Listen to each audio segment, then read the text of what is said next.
Esse é o vídeo de suporte 2 de 2, referente à aula 8, Reações envolvendo ácidos e outros eletrófilos, parte 1, da disciplina PQI 535, Mecanismos de Reações Orgânicas, do Programa de Pós-Graduação em Agroquímica da Universidade Federal de Lavras. Nessa parte agora, a gente começa a discutir o que nós chamamos de mecanismos de fronteira.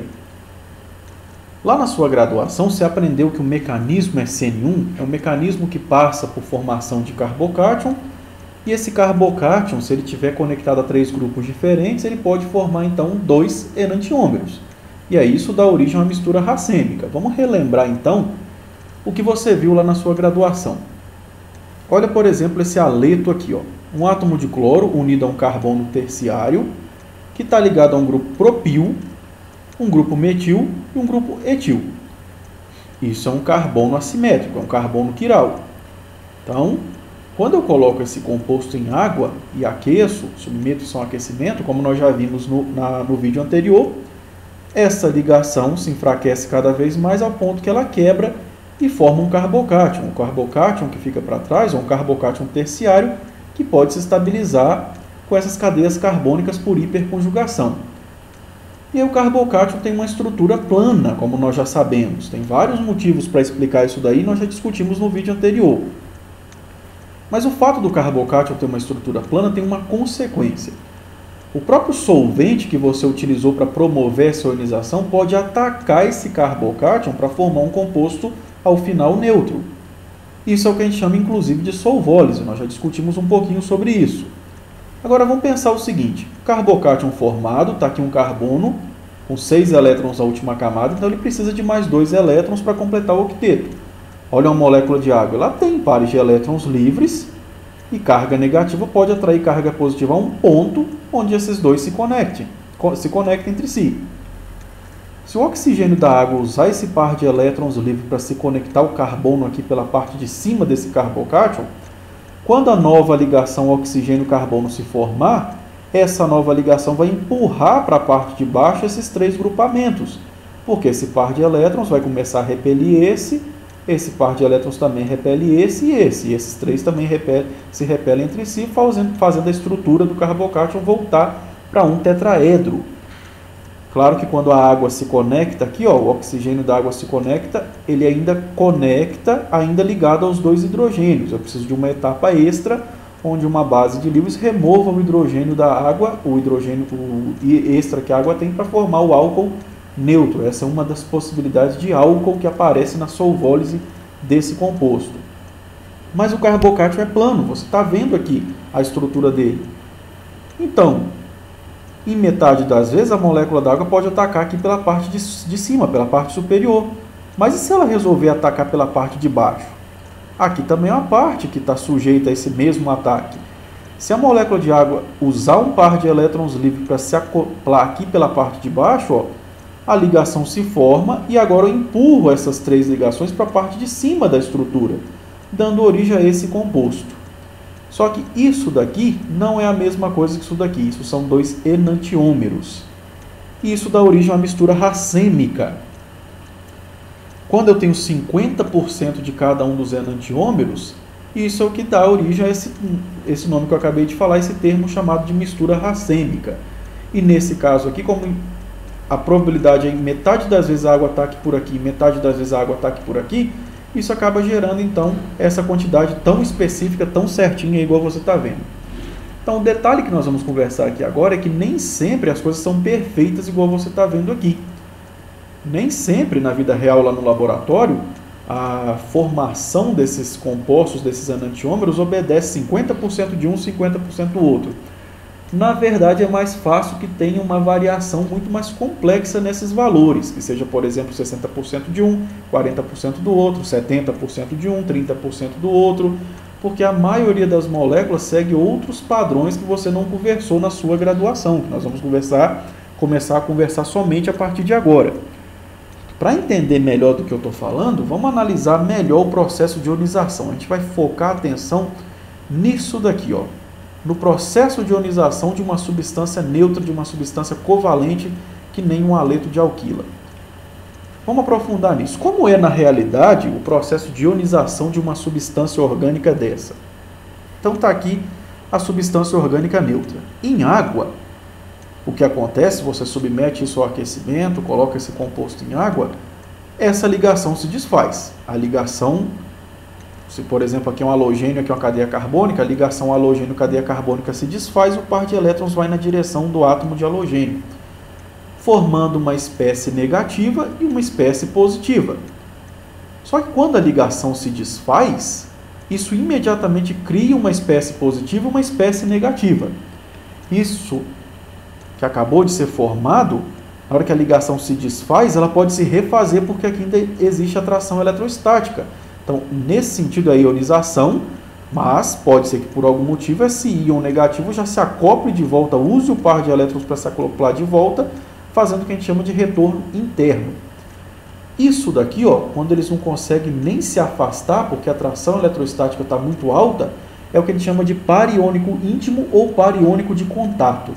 A ligação se quebra, só que a atração entre os dois ainda é tão grande que eles não se afastam, eles ficam muito perto por interação eletrostática. A distância entre eles é tão próxima que nenhuma molécula de água consegue entrar aqui no meio, nenhuma molécula de solvente consegue entrar aqui, porque o espaço aqui entre essas duas espécies está muito pequenininho. Eles estão muito próximos um do outro por algum motivo. Agora, dependendo de qual é a espécie que você está trabalhando no laboratório, pode ser que o par iônico íntimo ou de contato continue se afastando um pouquinho mais. Agora, abre-se um espaço maior entre a espécie negativa e a espécie positiva, e esse espaço agora já permite algumas moléculas de solvente entrarem aqui no meio. Esse tipo de par iônico é chamado de par iônico solto ou separado pelo solvente. Ainda tem uma atração eletrostática entre essa carga negativa e essa carga positiva. Mas, embora esses dois ainda estejam sentindo a atração eletrostática um do outro, agora o espaço aqui já permite a entrada de algumas moléculas de solvente. Pode ter, por exemplo, uma molécula de água aqui no meio separando a carga positiva da negativa, mas uma ainda está sentindo a atração eletrostática da outra. E por fim, vai ocorrer o que a gente chama de par iônico dissociado ou totalmente solvatado. Agora essa carga positiva vai estar suficientemente separada dessa carga negativa, elas vão estar suficientemente longe uma da outra para uma não saber da existência da outra. Agora eu já posso ter milhões, mais do que milhões, muito mais moléculas de solvente aqui entre essas duas estruturas, a espécie com carga negativa e a espécie com carga positiva. Todo composto, quando ele se ioniza, ele passa necessariamente por todas essas etapas. Para um composto se ionizar, ele primeiro vai formar o par iônico íntimo, vai formar na sequência o par iônico solto e, por fim, o par iônico dissociado ou totalmente solvatado.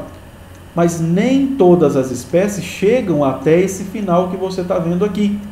Alguns compostos orgânicos só chegam a formar o par iônico íntimo ou de contato, ele não consegue ir para frente. Algumas espécies só formam o par iônico solto ou separado pelo solvente, mas não consegue ir para frente, então ele só volta para trás, até formar o composto neutro de volta. E como que eu vou saber que espécie vai formar o par iônico íntimo, qual vai formar o par iônico solto e qual vai conseguir se dissociar totalmente? Nós vamos ter que olhar com calma a estrutura do composto. Cada composto consegue fazer isso daqui de uma forma diferente, numa extensão diferente. Inclusive, existem várias situações diferentes para isso daqui, para o par iônico solto ou separado pelo solvente. Agora, qual que é a consequência numa reação de solvólise de existir esse negócio que a gente está discutindo aqui, de existir esse processo de ionização que ocorre em etapas distintas, que ocorre em etapas separadas, formando par iônico íntimo, formando par iônico solto e par iônico dissociado? Então, o que é possível ocorrer em cada caso? Então, nós vimos a molécula neutra, par iônico íntimo, par iônico que consegue ser separado pelo solvente e, por fim, o par iônico completamente solvatado ou completamente dissociado. Esse íon não sabe da existência desse. Quando você submete um composto que só consegue, no máximo, fazer isso daqui, ó, a uma condição de solvólise, pessoal, nenhuma molécula de água vai conseguir se aproximar por aqui, ó. Estão vendo? Se esses dois não se separam, uma molécula de água, por exemplo, não consegue vir aqui para formar um álcool e a reação de solvólise acontecer com retenção da configuração. Como assim? Se uma molécula de água ataca aqui pela parte de trás, ó, a reação se assemelha muito a uma SN2. Isso vai gerar inversão da configuração. Agora, se essa ligação aqui se quebra e a molécula de água consegue vir aqui pela frente, a configuração desse carbono vai se manter exatamente igual ela era inicialmente. Então, o ataque aqui por trás gera inversão da configuração. Ataque aqui pela frente gera retenção da configuração. Mas um composto que só ioniza ao ponto de formar um par iônico íntimo, quando ele vai sofrer solvólise, a molécula de água só consegue atacar aqui por trás. Não tem espaço para ela entrar aqui no meio e promover retenção de configuração. Então, uma substância que só ioniza até a formação de par iônico íntimo ou de contato, na solvólise você só enxerga produto de inversão de configuração. Mas se uma outra substância conseguir formar par iônico solto ou separado pelo solvente, aí agora nós já vamos ter o seguinte: a maior parte das moléculas de água vão atacar aqui pela parte de trás. E eu vou ter mais produtos de inversão. Mas eu vou começar a ver produtos de retenção porque algumas moléculas de água vão começar a entrar aqui, ó. Então começa a aparecer algum produto de retenção, mas menos. É nesse caso aqui que começa a aparecer aquelas espécies que na solvólise gera 80% de inversão e 20% de retenção. 90% de inversão, 10% de retenção. A porcentagem de retenção vai estar diretamente ligado à quantidade de moléculas que conseguiram entrar aqui. Ou seja, vai estar diretamente ligado ao quão essas duas espécies se separam, ao quanto eu vou conseguir separar essa espécie positiva dessa espécie negativa. Por fim, naquelas moléculas que conseguem se dissociar completamente, o carbocátio agora fica perfeitamente formado e eu tenho a probabilidade de ataque 50% de um lado, 50% do outro. Então, 50% de inversão, que é quando o ataque ocorre por aqui, e 50% de retenção quando o ataque ocorre por aqui. Na graduação, nós consideramos que toda reação SN1 é isso daqui, ó. Claro, não é um erro, a gente não estava te ensinando errado lá na graduação, a gente estava simplesmente construindo a base de raciocínio. Eu não posso chegar lá para você na graduação e já sair de cara falando, ó, a SN1 nem sempre vai produzir 50% de inversão, 50% de retenção. Vai ter casos em que vai ter 100% de inversão, vai ter casos que vai ter mais inversão, menos retenção. Você vai achar isso muito difícil se eu te introduzir esse conceito logo de cara. Então, eu preciso ir de maneira mais fácil, te convencendo de que a química orgânica pode ser mais fácil de entender. Agora, aqui na pós-graduação, a gente deixa isso mais explícito para você. Na realidade, no laboratório, poucos casos vão acontecer assim com 50% perfeito de inversão e 50% de retenção. A maior parte dos casos vai se encaixar aqui. Isso é o que a gente chama de mecanismos de fronteira. Então, vamos aprofundar ainda mais. Quem são exatamente os compostos que vão gerar 100% de inversão, que vão formar par iônico íntimo, que vão formar par iônico solto ou separado pelo solvente, e, por fim, os que formam carbocátion de fato. E para começo de conversa, quem me garante que eu não estou falando um monte de mentira para vocês e que não existe esse negócio de par iônico íntimo, que não existe esse negócio de par iônico separado pelo solvente? Quem me garante que isso daí não é um monte de história? Então, como provar que é real, que existe o par iônico íntimo? Qual que é o experimento que foi publicado para provar isso? Esse álcool aqui, ó, estão vendo?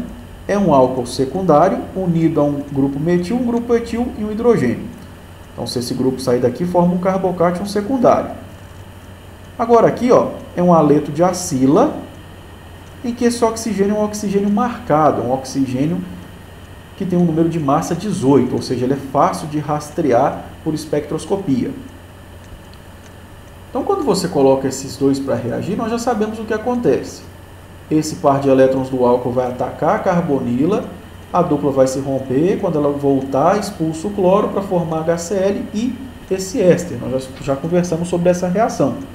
Então, eu tenho esse composto aqui, ó. Agora, numa segunda etapa, esse éster foi colocado em água. Quando você coloca esse composto em água e aquece, você está tentando induzir a formação de carbocátion. Porque aqui, ó, eu tenho um carbono secundário, pode formar um carbocátion, não é exatamente o mais estável, e se essa ligação se quebra, Isso é um carboxilato, um anel aromático, um grupo nitro. Então, esse grupo abandonador aqui tem uma certa estabilidade, não é o campeão, como nós vimos no vídeo 1, mas ele pode ser formado sim.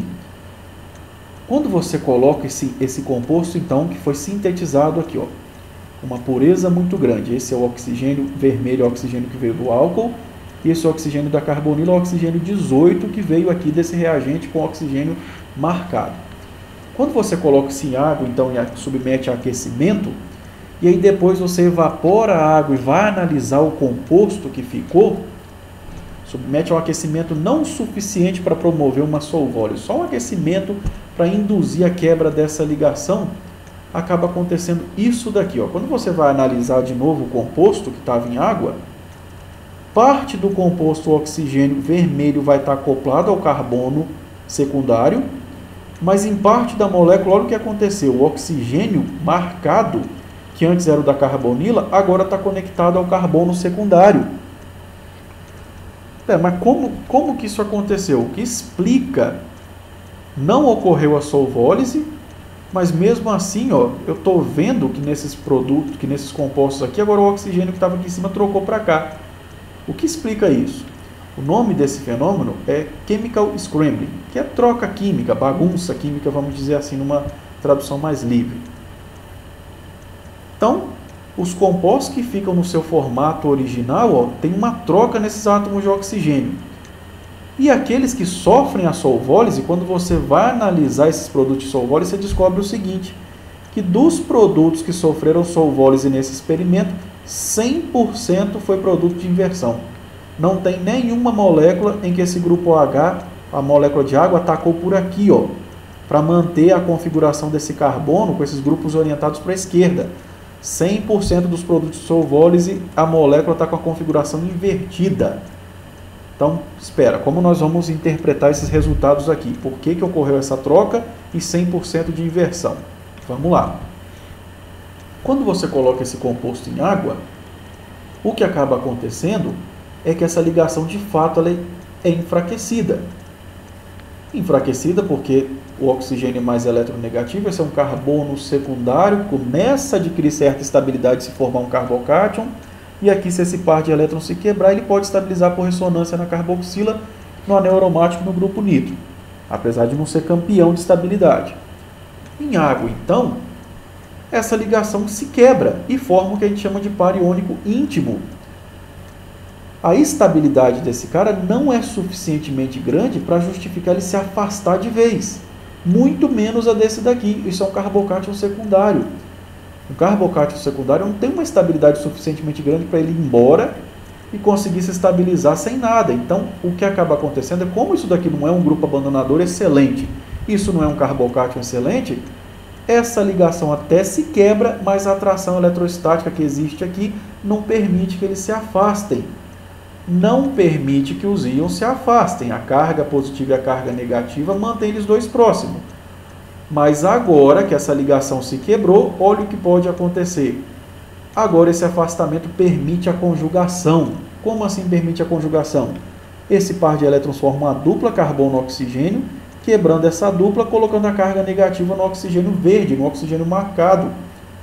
O resultado é que agora, essa carga negativa que interage com essa carga positiva, e você acaba tendo a formação desse composto aqui. E isso daqui não seria possível se essa ligação não estivesse rompida, se essa ligação não estivesse quebrada em algum momento. Se essa ligação não se romper, não passar pela formação do par iônico íntimo, ou par iônico de contato, eu não tenho como esse oxigênio verde se conectar a esse carbono, o que explica, o que prova que isso daqui é real, que em água essa ligação se desfaz, mas ela não se desfaz o suficiente para que isso daqui vá embora para um lado e isso daqui vá embora para o outro. E como, só antes de terminar, é como você me prova que isso daqui não vai embora e isso daqui não vai embora. Dos produtos de solvólise, lembram o que aconteceu? Todo carbocátion que virou um álcool, o resultado foi produto de inversão. Isso quer dizer que as moléculas de água que atacaram isso daqui só conseguiram fazer esse ataque pela parte de trás. Nenhuma molécula de água conseguiu entrar aqui no meio, ó, nessa posição, e se ligar aqui para manter a configuração do carbono com esses grupos orientados aqui para o lado esquerdo. Não teve nenhuma molécula de água que entrou aqui. Todas elas que fizeram isso, fizeram por essa parte, indicando que essa ligação se quebra, mas que ela não se afasta o suficiente para poder nenhuma molécula de solvente entrar aqui no meio, provando que existe esse negócio chamado de par iônico íntimo ou par iônico de contato. E como você me prova que existe o par iônico separado pelo solvente? Como eu acredito nisso daí e não é algo que você simplesmente está dizendo? Outro experimento então. O mesmo álcool foi utilizado. De novo, um álcool conectado a um carbono secundário, e agora você usa cloreto de mesila, para formar um mesilato. A reação é a mesma. O oxigênio vai atacar o átomo de enxofre, formar uma ligação enxofre-oxigênio, e o subproduto HCl, agora eu tenho esse composto aqui, ó. Agora, esse é o grupo abandonador, agora já é um mesilato, é um grupo abandonador melhor, e aqui é um carbocátion secundário, que nós sabemos que não é campeão de estabilidade. Então, vamos lá. O que acontece quando eu coloco esse composto em água? Quando você submete, então, esse composto a condições de solvólise, olha o resultado. 69% do produto houve inversão da configuração. As moléculas de água, em 69% das vezes, atacaram aqui pela parte de trás desse carbono, resultando numa inversão de configuração. Em 31% das vezes, a molécula de água conseguiu atacar aqui pela frente por algum motivo. Então, o que explica esses resultados aqui? E como que eu posso alterar esses resultados? Se você, no meio reacional, fizer o mesmo experimento, mas agora adicionar, por exemplo, um sal, perclorato de lítio, olha o que acaba acontecendo. Agora, 50% do produto é inversão da configuração, 50% é retenção da configuração e forma uma mistura racêmica. Então, espero que explique isso daqui em cima e o que explica esse sal, perclorato de lítio, está mudando os resultados estereoquímicos dessa reação. Como que a gente consegue explicar isso daí? Então, vamos lá. Vamos manter aqui em cima de novo o que a gente está tentando entender. Esse composto em água formou 69% de produtos de inversão na solvólise e 31% de produtos de retenção. Então, quando a gente coloca isso em água, essa ligação é fraca, porque se o par de elétrons se romper, ele vai ser estabilizado por ressonância nesse grupo, mas o carbocátion é secundário. Então, inicialmente, a ligação começa a se quebrar, forma-se o par iônico íntimo, e do par iônico íntimo, agora, como esse é uma base mais fraca, esse daqui começa a querer se afastar mais, ó. O espaço entre esses dois agora começa a ficar maior. Só não fica maior ainda porque aqui eu tenho um carbocátion secundário que não permite esse afastamento tão grande. Mas como isso daqui é uma base muito fraca, ela tende a querer se afastar mais. Então isso daqui é um meio termo entre o quanto isso daqui permite esse afastamento, já que ele não é tão estável, e quanto isso daqui não se importa de ir embora, já que essa base aqui é muito estável por ressonância e efeito indutivo, então ela não se incomoda em sair. Isso cria aqui um certo espaço. Esse espaço agora faz acontecer o seguinte: em 69% dos casos que esse sistema aqui sofre um ataque nucleofílico da água na solvólise, em 69% das vezes a água atacou aqui pela parte de trás, resultando em produtos de inversão da configuração. Em 31% das vezes a água conseguiu entrar aqui no meio e atacar por essa parte, mantendo a molécula do jeito que ela era, gerando produto de retenção de configuração. Pessoal, essa porcentagem aqui está diretamente relacionada a quanto esses dois conseguem se afastar. Quando você tem íons mais estáveis, isso daqui se afasta mais e essa porcentagem aumenta. Quando você tem menos estabilidade desses íons, e essa distância diminui e essa porcentagem também diminui. É por isso que no caso anterior você teve 0% desse tipo de ataque. A estabilidade dos dois íons que era formado no caso anterior não era grande o suficiente para explicar que os dois se separassem e se afastassem completamente. Então não tinha nenhuma molécula de água conseguindo entrar aqui no meio para promover o ataque nucleofílico. Aqui, como eu já aumentei um pouquinho a estabilidade desse cara, eu já tenho mais moléculas de água entrando para promover o ataque e fazer o produto de retenção aparecer. A única explicação para isso é que exista algum impedimento espacial nessa região que diminuiu essa porcentagem de ataque pela parte da frente. E esse impedimento é justamente porque esse íon ainda está aqui coordenado, ainda está aqui atrapalhando, promovendo impedimento estérico e dificultando a molécula de água entrar aqui nessa parte. E por que quando eu coloco um sal, igual o perclorato de lítio, eu mudo completamente isso? Nesse caso, eu tenho um nucleófilo muito fraco, o perclorato de lítio não tem nucleofilia nenhuma, e o lítio também é um metal positivo que vai acabar interagindo com essa carga negativa sem promover nenhuma reação química. Aqui também, essa carga negativa vai interagir com essa positiva sem formar nenhuma ligação química. O perclorato interage com o carbocátion, o íon de lítio interage com o íon metanosulfonato e acaba afastando um do outro. E aí esse completo afastamento leva à formação do carbocátion, que agora pode sofrer o ataque da molécula de água, tanto por um lado quanto por outro, resultando em 50% de retenção, 50% de inversão da configuração. Então vamos ver alguns exemplos. Como que a gente explica as porcentagens que foram observadas nas seguintes reações feitas em laboratório? Esse composto aqui, ó, em água, a solvólise deu 100% de racemização, ou seja, 50% de inversão, 50% de retenção. Para acontecer isso, tem que ter sido formado um carbocátion. Um carbocátion que não está coordenado a nenhum íon negativo. Então vamos olhar a estrutura. Olha isso daqui. Esse carbono é um carbono terciário, que pode ser estabilizado pelo anel aromático e por hiperconjugação por esses dois grupos, essas duas cadeias carbônicas. Se essa ligação se romper, aqui eu formo um átomo de oxigênio negativo que se estabiliza por ressonância e efeito indutivo com esses três oxigênios e ainda pode contar com a estabilização desse grupo nitro, esse grupo retirador de densidade eletrônica que serve para drenar a densidade eletrônica e desacumular ela dessa região da molécula. Pessoal, uma base extremamente fraca, um carbocátion muito estável. Essa ligação se quebra muito fácil, vai passar pelo par iônico íntimo, pelo par iônico separado pelo solvente muito rápido e vai formar o par iônico completamente dissociado. Vai formar, na verdade, o carbocátion sozinho e esse ânion negativo sozinho, que vai explicar 100% de racemização. Já nesse outro caso, foi 100% de inversão. Ó, esse é o carbono. É um carbono primário, que está unido a um grupo metil, a um hidrogênio e um deutério. Deutério é um isótopo do hidrogênio. Eles só colocaram esse deutério aqui para poder enxergar se está havendo inversão ou retenção da configuração. Porque se eles colocassem o hidrogênio aqui, esse carbono não seria quiral e eu não conseguiria ver produtos de inversão ou produtos de retenção.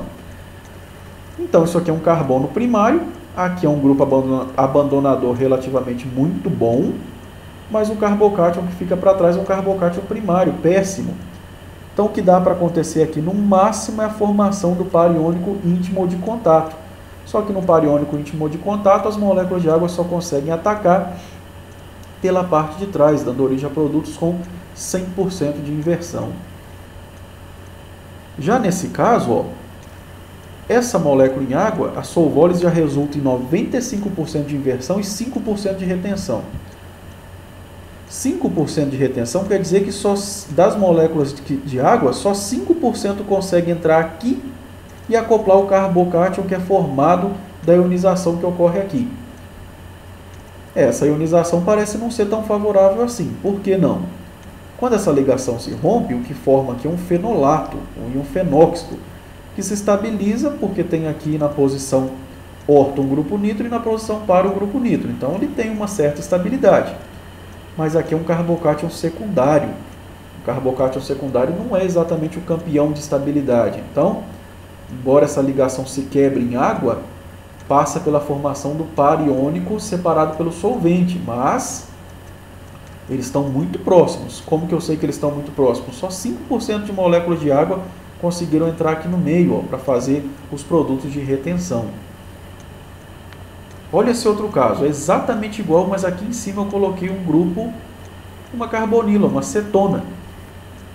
Agora, os produtos de retenção diminuem ainda mais. Enquanto aqui era 5%, aqui é 1%, de inversão aumenta. O que houve?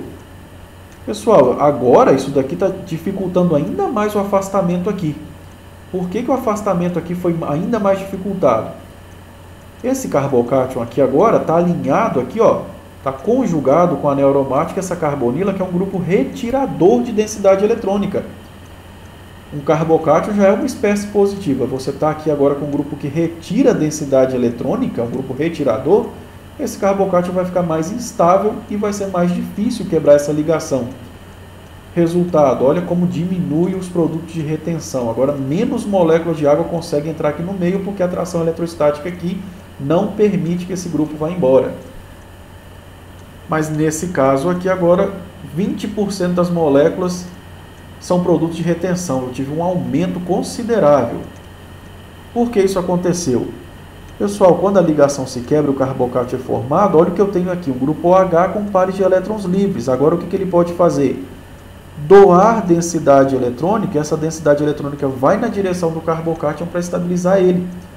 Deixando o carbocátion mais estável, essa ligação agora consegue se quebrar com mais facilidade, essas espécies se afastam um pouco mais.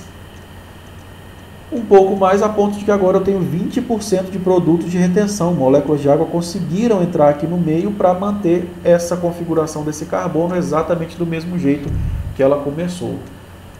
Então, do mesmo jeito, você consegue analisar aí qualquer que seja outras variações nessas porcentagens. Tudo está relacionado à estabilidade do carbocátion e à estabilidade do grupo abandonador. Outra coisa que a gente tem que conversar agora são o fato de que carbocátions podem sofrer rearranjos. O esqueleto carbônico desses carbocátions se rearranja. Primeiro nós vamos ver o que você conversou na sua graduação e nós vamos depois enfatizar em termos de pós-graduação por que carbocátion se rearranja. Então esse álcool aqui, ó, em contato com ácido sulfúrico primeiro e depois colocar tudo isso numa solução, tudo isso junto, na verdade, perdão, numa solução contendo ácido sulfúrico e brometo de sódio, você termina com esse composto aqui, ó. Agora, como que isso aconteceu, sendo que o grupo OH estava aqui nessa posição? Se ocorreu uma substituição, não seria lógico eu pensar que o átomo de bromo teria que ter se acoplado aqui nessa parte da molécula? O que explica isso? Numa primeira etapa, o álcool protona, como nós já sabemos. Ele captura um hidrogênio do meio ácido, forma aqui um excelente grupo abandonador e essa base conjugada, um monohidrogênio sulfonato. Na segunda etapa, o que deve acontecer é que essa ligação carbono-oxigênio se rompe, esse grupo abandonador vai embora e se forma um carbocátion. Depois que esse carbocátion foi formado, aí claro, tem todas essas questões de pariônico íntimo, mas o fato é que mesmo que se forme um pariônico íntimo de contato, o carbocátion está aqui formado. Numa segunda etapa, o que deve acontecer é o seguinte: esse carbono vizinho tem um átomo de hidrogênio aqui conectado com um par de elétrons. O que nós sabemos que acontece, vários estudos de carbono marcado já provaram que o que ocorre é que esse hidrogênio aqui, por exemplo, ele se desconecta desse carbono e se reconecta no carbocátion. Essa ligação se desfaz, o par de elétrons se desconecta daqui e se reconecta no carbono que está à nossa direita. Quando então esse par de elétrons se desacopla daqui e se reacopla aqui, olha o que termina acontecendo. Um hidrogênio se conecta a esse carbono e eu fico com o carbocátion nessa posição. Acho que já está nítido agora o que aconteceu. Eu saí de um carbocátion primário e fui para um carbocátion terciário. Então agora o nível de estabilidade disso daqui é muito maior do que esse. É por isso então que esse fenômeno vale a pena. É por isso que a migração de hidreto, ou seja, o hidrogênio migrar, se desacoplar daqui levando o seu par de elétrons, vale a pena. Eu saio de um carbocátion primário e venho para um terciário. Agora esse carbocátion terciário é que deve se chocar com o íon brometo, que veio do brometo de sódio, para produzir o brometo de terquibutila como produto final. Então esse era o motivo principal que a gente discutia na graduação, era o fato de sair de um carbocátion primário ou de um carbocátion secundário e aparecer um carbocátion terciário. Mas esse não é o único motivo, tem mais coisas que explicam esse tipo de rearranjo, esse tipo de migração. Nesse caso aqui é chamado de uma migração 1,2 de hidreto. Se eu numerar esse carbono 1 e esse carbono 2, ó, o hidrogênio saiu do carbono 2 e foi para o carbono 1, e migrou na forma de hidreto. O hidrogênio saiu daqui levando o par de elétrons. Então vamos aprofundar mais. Por que um hidreto migraria de uma posição para outra? Ok, esse hidrogênio sair desse carbono de cá e vir para cá, gera um carbocátion terciário aqui, que é um motivo muito bom para explicar isso, mas você ainda não explicou como esse hidrogênio fez isso. Por que esse hidrogênio saiu daqui levando par de elétrons e tudo para ir para o carbono de cá? Então a estrutura do carbocátion inicial é essa daqui, ó. O carbocátion primário, conectado a dois hidrogênios, a cadeia carbônica, e aqui o único grupo que está fazendo hiperconjugação para estabilizar é esse. Mas agora quando eu olho para esse carbono que está conectado a outros dois grupos CH3, olha o que eu tenho aqui, pessoal. Esse carbono também tem ligações carbono-hidrogênio. O lá de trás também. E olha aqui, eu tenho ali o orbital sigma antiligante dessa ligação carbono-hidrogênio aqui. Esse orbital sigma antiligante da ligação carbono-hidrogênio que está vizinho ao carbocátion, ela está aqui alinhada no espaço com essas ligações carbono-hidrogênio que estão fazendo o seguinte. Elas estão fazendo hiperconjugação e estão polarizando essa ligação na direção do hidrogênio. Toda vez que pares de elétrons interagem com o orbital antiligante, lembra o que acontece? A ligação polariza no sentido contrário de onde está ocorrendo a interação. Se essa ligação está polarizando, o nível de energia desse par de elétrons está subindo, está aumentando, está tornando esse par de elétrons mais nucleofílico do que o normal. O nível de energia dele está maior. E eu não tenho só essa hiperconjugação, eu tenho aqui também, ó, outras ligações carbono-hidrogênio que também estão fazendo hiperconjugação e contribuindo para aumentar o nível de energia desse par de elétrons. Pessoal, o nível de energia desse par de elétrons aumenta o suficiente para ele migrar, para ele pular dessa posição para essa. Esse par de elétrons sai daqui, ó.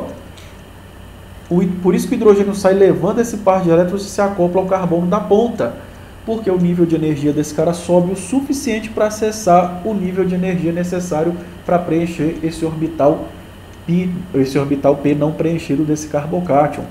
Isso vale a pena porque na hora que esse hidrogênio vai, o que fica para trás é um carbocátion terciário. E ele já começa imediatamente a se estabilizar por hiperconjugação vindo das três direções do espaço. Então, para uma migração ocorrer, eu preciso ter um alinhamento de orbitais favorável, preciso que os orbitais estejam interagindo, aumentando o nível de energia de determinados pares de elétrons para que eles migrem de uma posição para outra. Nós já começamos a conversar disso na aula passada, agora a gente está simplesmente aprofundando. Não necessariamente a migração vai ser com hidreto, ela pode ocorrer também com metaneto, ou seja, um grupo CH3 pode migrar. Então, se aqui eu tivesse, ao invés de um grupo, ó, um carbono com 2 CH3, se eu tivesse um carbono com 3 CH3, o rearranjo ocorre também sem muitas dificuldades. A explicação é exatamente a mesma. Essa ligação carbono-carbono está com um nível de energia maior, porque esses carbonos estão fazendo hiperconjugação com o orbital sigma antiligante dessa ligação carbono-carbono. Essa hiperconjugação sobe o nível de energia o suficiente para que essa ligação vá para o carbono vizinho, formar uma nova ligação carbono-carbono, deixando para trás um carbocátion terciário que se estabiliza muito melhor do que um carbocátion primário. Então, mesmo o metaneto também pode migrar, mas a explicação tem que ser a mesma, tem que ter algum fator estereoeletrônico, os orbitais têm que estar interagindo de alguma forma que justifiquem essa migração. Lá na sua graduação você não discutiu sobre isso, você simplesmente falava da vantagem de sair de um carbocátion primário para um terciário. Mas não é só isso, se não houver um arranjo espacial que permita a interação orbitalar e o aumento do nível de energia desse par de elétrons, a migração não ocorre. Um dos exercícios aí do nosso livro, o texto que a gente está usando, é esse daqui, dê o mecanismo da seguinte reação orgânica. O que ocorre com esse epóxido aqui, quando eu coloco ele em água e ácido sulfúrico, que faz a cadeia carbônica sair de uma estrutura cíclica para uma linear? Vamos usar coisas que a gente tem aprendido desde o começo da disciplina. Vamos numerar essa cadeia carbônica para ver se está tudo correto. Então, eu vou falar que o oxigênio é o átomo 1, 2, 3, 4, 5, 6, 7, 8, e aí 3 grupos metil, vou numerar eles de número 9. Bom, se o oxigênio é o átomo 1, então eu vou partir do pressuposto que esse daqui é o átomo 1. E eu vou começar a vir para cá, ó. 1, 2, 3, 4, 5, 6. 3, 4, 5, 6 são grupos CH2. Faz todo sentido. E aí depois o carbono 6 seria o 7, o 8. E aí o 8 está unido a dois grupos metil, o 7 é um grupo metil. Então esses três grupos metil eu vou partir do pressuposto que são esses três grupos metil que eu estou vendo aqui. Parece que houve um rearranjo aí nessa cadeia carbônica. Vamos tentar propor um mecanismo que justifique isso que eu estou vendo. O meio ácido vai protonar o epóxido, nós já sabemos disso. O epóxido tem pares de elétrons livres que podem capturar um hidrogênio que veio do ácido sulfúrico. Agora, essas ligações estão mais polarizadas na direção do oxigênio, estão mais fáceis de se romper. Então, o oxigênio pode quebrar uma dessas ligações oxigênio-carbono e recolher o par de elétrons para neutralizar essa carga positiva que existe nele. Então, tenho duas possibilidades. Ou essa ligação se quebra, ou essa ligação se quebra. Se essa ligação quebrar, ó, se o oxigênio recolher esse par de elétrons, fica aqui um carbocátion secundário. Se essa daqui se quebrar, fica aqui um carbocátion, 1, 2, 3 carbonos, um carbocátion terciário. Então, faz mais sentido eu pensar que essa ligação se quebre e fique para trás aqui um carbocátion terciário. Só que aí esse carbocátion terciário que você está vendo aqui, pessoal, ele está vizinho a esse átomo de oxigênio, mas esse átomo de oxigênio não está exatamente numa posição ideal para estabilizar esse carbocátion. Para estabilizar um carbocátion, o oxigênio tem que ser exatamente vizinho para formar uma dupla ligação por efeito mesomérico. Aqui esse carbocátion está sofrendo, na verdade, desestabilização. O efeito indutivo desse oxigênio, ó, isso aqui é um carbono sp3. Eu não tenho conexão, eu não tenho comunicação desse oxigênio com esse carbocátion. Esse carbono sp3 destruiu qualquer possibilidade de conjugação. Então aqui o que eu estou tendo é efeito indutivo na direção do oxigênio, que está desestabilizando ainda mais esse carbocátion. Então isso daqui não é um carbocátion legal. Mas olha aqui. Aqui em cima eu tenho três grupos CH3. E aqui, por exemplo, ó, esse orbital sigma antiligante dessa ligação carbono-carbono está sofrendo hiperconjugação desses grupos CH3. O nível de energia desse par de elétrons aqui, por exemplo, sobe. Poderia ser qualquer um dos três, vamos supor que seja esse. O que acontece então é que esse grupo CH3 consegue fazer uma migração de metaneto para formar um carbocátion agora nessa posição, mais longe do átomo de oxigênio. É um carbocátion também terciário, só que agora com a vantagem de estar longe do efeito indutivo que o oxigênio promove e desestabiliza esse carbocátion que você está vendo aqui. Bom, mas ainda é uma estrutura com carga, ainda é uma coisa ruim. Então vamos pensar mais. Será que não existe outro rearranjo que pode tirar essa carga daqui? Tem algum par de elétrons aí em volta que esteja com nível de energia alto para poder interagir com essa carga positiva? Vamos olhar para essa ligação aqui, ó, que envolve o carbono 2 e o carbono 7. Tem aqui o orbital sigma antiligante. Esse orbital sigma antiligante está de frente para os pares de elétrons livres do oxigênio. Então está havendo uma interação aqui. O nível de energia desse par de elétrons aqui é maior do que o normal. Quando eu olho então para o nível de energia desse par de elétrons, ele está alto, e aqui eu tenho um orbital P vazio que tem um nível de energia fácil de acessar. O que acaba acontecendo então é que esse oxigênio conjuga de vez, interage de vez com o seu orbital sigma antiligante, formando uma dupla ligação carbono-oxigênio, quebrando a ligação carbono 2 carbono 7. Esse par de elétrons vai nessa direção do orbital P vazio e forma uma dupla ligação carbono-carbono, desfazendo a carga positiva que existe aqui, ó. O resultado disso, pessoal, agora vamos reorganizar essa estrutura no espaço, porque está completamente errado aqui os ângulos de ligações. Quando eu reorganizo essa estrutura e tiro o hidrogênio da carbonila de aldeído, olha o que acaba acontecendo.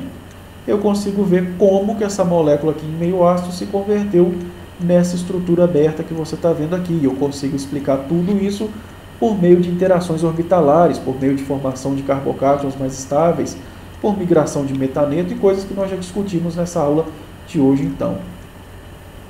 Agora você vai ler de novo lá o capítulo 4, os itens 4 e 4.A, ler e resolver os exemplos 4.8, 4.9 e fazer o problema 4.1. E, de novo, qualquer leitura adicional é o CARE.